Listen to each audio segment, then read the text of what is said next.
Bom dia! O tema do nosso trabalho é resposta imune adaptativa e sua divisão em celular e humoral. O sistema imunológico é composto por diversas células especializadas derivadas de um único tipo de célula, as células tronco hematopoéticas, sejam elas mieloides, que dão origem aos leucócitos e células dendríticas, ou linfóides, que dão origem aos linfócitos T e B e células NK. A fabricação dessas células ocorre na medula óssea vermelha, que se localiza em cavidades ósseas e no tecido ósseo esponjoso. Existem dois tipos principais de resposta, inata e adaptativa. Ambas são importantes para uma boa resposta imunológica. Como vocês podem ver no slide, nós temos o local de maturação dessas células.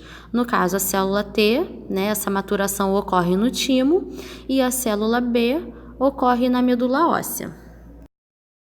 A imunidade adaptativa recebe esse nome por ser uma resposta montada exclusivamente para aquele patógeno. Sendo assim, juntamente à imunidade inata, elas atuam moldando e adaptando as células de defesa do hospedeiro ao micro-organismo. Como exemplo, podemos comparar o traje do Peter com a imunidade adaptativa, o Homem-Aranha e o seu amigo Ned como patógenos. Quando o Peter veste o traje se encolhe, adaptando-se ao seu corpo. Já quando seu amigo Ned veste o traje, o mesmo se expande, tornando-se específico para o Ned. Durante uma infecção, as células da imunidade inata são as primeiras a se encaminharem ao sítio para que possam gerar uma inflamação e conter o avanço do patógeno. Dependendo do tipo de patógeno, apenas a imunidade inata não será o suficiente para eliminar esses micro-organismos. E é aí que as APCs, células apresentadoras de antígeno, irão atuar. São elas macrófago e monócitos, sendo a principal entre elas a célula dendrítica. As células dendríticas levarão esse antígeno até o linfonodo mais próximo à infecção para que possam apresentar para as células T e B naive, em busca de alguma que possua TCR ou BCR compatível ao epítopo do antígeno. Reconhecendo esse epítopo, as células T e B serão ativadas, cada uma em seu modo específico de ativação. Diferentemente da inata, as células da imunidade adaptativa possuem a capacidade de criar memória contra o patógeno, e por isso ele acaba se tornando um processo mais lento. As células T e B precisam passar, além da ativação, pela expansão clonal, etapas necessárias para que estejam prontas para a batalha. Esse sistema adaptativo também tem capacidade de detectar células danificadas em órgãos funcionantes, podendo se tornar autodestrutivo, como por exemplo em doenças autoimunes. Além disso, a imunidade adaptativa é subdividida em dois tipos de respostas. Resposta celular. Basicamente, sua fase efetora se caracteriza pela destruição de antígenos intracelulares, sejam eles vírus ou bactérias com um ciclo intracelular. Isso ocorre por meio do complexo APC-LT, que se ligam ao MHC-TCR, respectivamente. Como esse reconhecimento ocorre? O complexo principal de histocompatibilidade, ou MHC, é o meio de a imunidade celular ocorrer, porque é através dele que os peptídeos de antígenos conseguem ser apresentados aos linfócitos.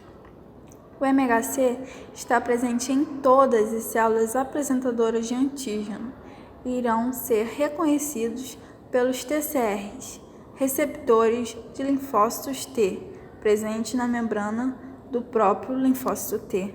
Qual a função do linfócito TCD4? Essa célula é chamada também de T-helper, pois ela é responsável por potencializar a atuação das células do sistema imune, sejam do inato ou adaptativo, que estejam participando na infecção. Ela pode ser subdividida em 3 perfis de ataque por citocinas, que são TH1, TH2 e TH17, que operam contra diferentes antígenos. Qual a função do linfócito TCD8?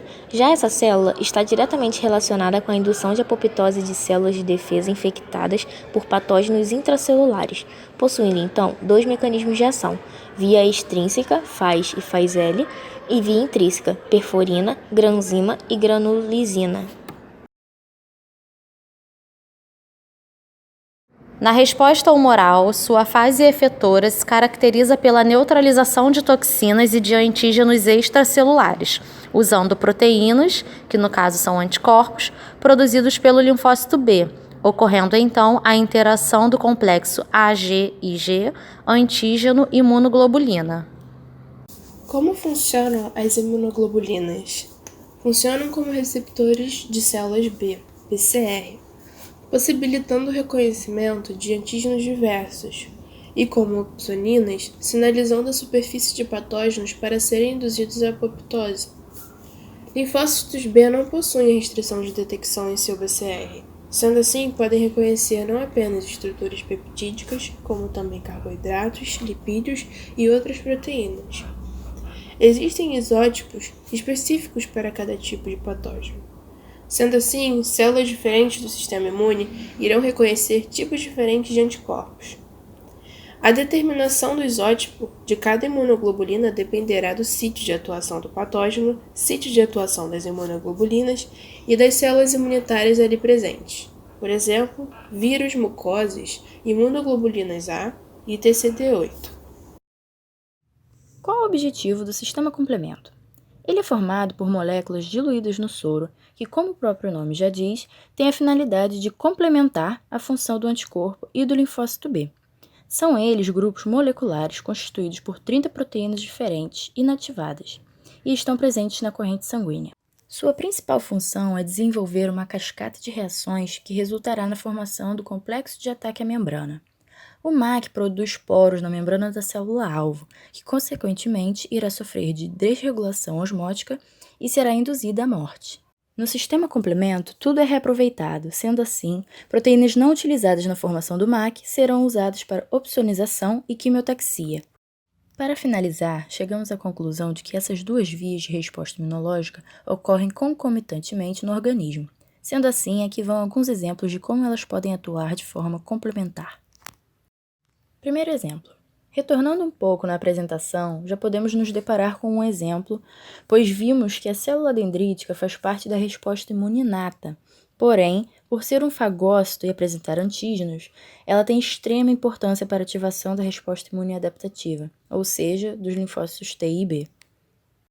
A partir daqui, mostraremos também elementos da resposta celular e humoral presentes durante a interação das imunidades inata e adaptativa. Como segundo exemplo, retrataremos uma infecção causada por parasitas. Eosinófilos serão os principais atuantes contra o patógeno, mas eles necessitam do auxílio de linfócitos TCD4, que com seu perfil TH2 de ataque, irá liberar IL-5 para ativação do eosinófilo, fortalecendo assim sua ação. Além disso, TH2 irá estimular a produção de IgE, imunoglobulina específica para eumintos. Já como terceiro exemplo, falaremos de invasão por micro-organismos extracelulares em geral. Nesse caso, é necessária a presença de proteínas do sistema complemento, formadoras de MAC, pois dependendo do tamanho do patógeno, apenas leucócitos ou até mesmo o auxílio de citocinas do perfil TH17 não serão suficientes para a degradação do mesmo.